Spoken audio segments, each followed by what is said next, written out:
स्वागत है आपका दीप एक्सप्रेस न्यूज में। पेश है आपके सामने 5 का पंचनामा, जहां हम आपको तमाम बड़ी खबरों के बारे में जानकारी देंगे। वहीं चरखी दादरी के गांव तिवाला में आज हिंदुस्तान अकाउंटेंट गाइड की ओर से रक्तदान शिविर का आयोजन किया गया है, जिसमें युवाओं ने बढ़ चढ़कर हिस्सा लिया। शिविर में ग्रामीणों ने एक मिसाल पेश की है। यहाँ से इकट्ठा वर्ल्ड कोरोना महामारी व हमारे बॉर्डर पर तैनात फौजी भाइयों के लिए किया गया है। ग्रामीणों ने कहा कि हमें लगातार रक्तदान शिविरों का आयोजन करना चाहिए, जिससे हमारे देश की वर्ल्ड बैंक को रक्त की कमी ना हो और हर मरीज को रक्त उपलब्ध हो सके।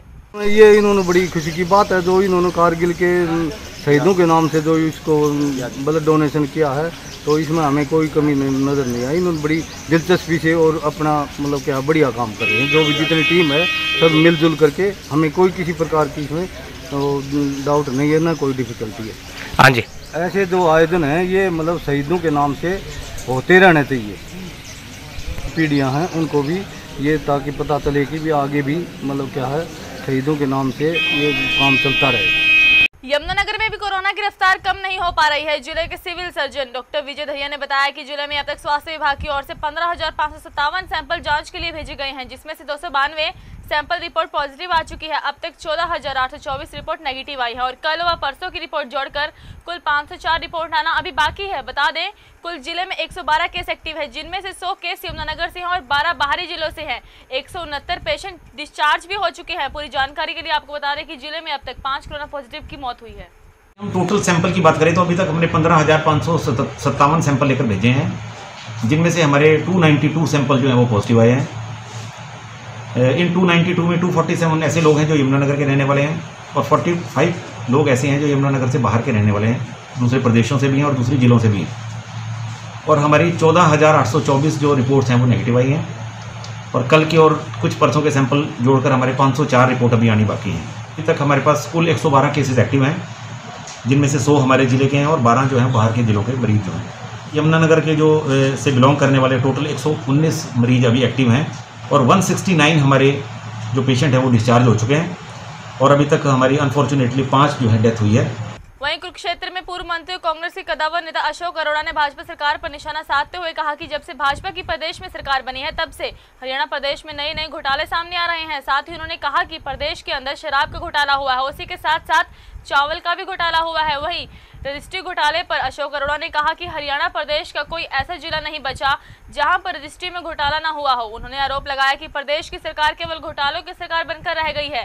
इन सभी घोटालों पर आरोप लगाते हुए अशोक अरोड़ा बोले कि इतने बड़े बड़े घोटाले होने के बावजूद प्रदेश के मुख्यमंत्री चुप्पी साधे हुए हैं। न सभी घोटालों की किसी विशेष सिटिंग जज या सीबीआई से जाँच कराई जाए। सरकार बनी तो मुख्यमंत्री के बड़े दावे थे कि हमने भ्रष्टाचार को खत्म, परंतु लगातार घोटाले पे घोटाले हो रहे हैं और सरकार चुप और मुख्यमंत्री चुप है। मजे की बात है, सबसे पहले हमने धान घोटाले का जिक्र किया। हमने कहा कि धान का घोटाला हो रहा है, किसान की जेब से पैसा निकाला जा रहा है, फर्जी बिलिंग हो रही है, परंतु उस पर कार्रवाई नहीं हुई। उसके बाद लॉकडाउन के अंदर किस प्रकार से शराब का घोटाला हुआ।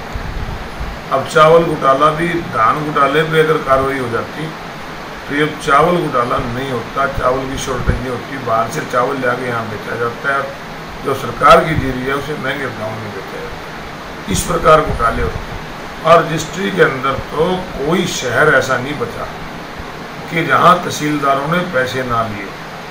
पूरी तरह से इतना बड़ा घोटाला किया है कुरुक्षेत्र के अंदर। जो यहाँ पर तहसीलदार बैठे हैं, अगर कोई रजिस्ट्री कराने जाता है तो कहते हैं कि आपकी जो है ये जो जगह है ये अनऑथराइज है, इसे सॉफ्टवेयर नहीं उठाता। और जब उनकी जेब में भर दी जाती हैं तो फिर सॉफ्टवेयर भी उठा जाते हैं, रजिस्ट्री भी हो जाती है। खाली रजिस्ट्री घोटाला नहीं, चावल घोटाला नहीं, आज माइनिंग का बहुत बड़ा घोटाला है। हरियाणा प्रदेश की सरकार केवल और केवल घोटालों की सरकार बन के बैठ गई है और मुख्यमंत्री की चुप्पी साधना, मैं मानता हूँ कि कहीं ना कहीं उनकी भी हिस्सेदारी जरूर है। भिवानी भारतीय थल सेना में कार्यरत सूबेदार कैलाश सिंह लगभग 26 वर्षों से अपनी सेवाएं दे रहे हैं। कैलाश का परिवार जिले के गांव सजुरवांस में रहता है। कैलाश फिलहाल दिल्ली रेजिमेंट में कार्यरत हैं और उनकी ड्यूटी आरआर में लगी हुई है। वह कई बार विदेशी दौरों पर भी जा चुके हैं।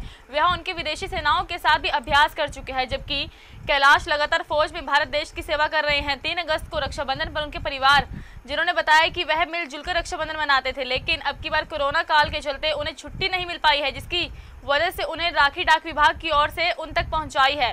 उन्होंने भारत सरकार और डाक विभाग का भी शुक्रिया किया है। साथ ही उन्होंने कहा कि उनकी बहुत याद आती है, लेकिन देश सेवा अत्यंत जरूरी है, जिसको लेकर उनको उन पर बहुत गर्व है।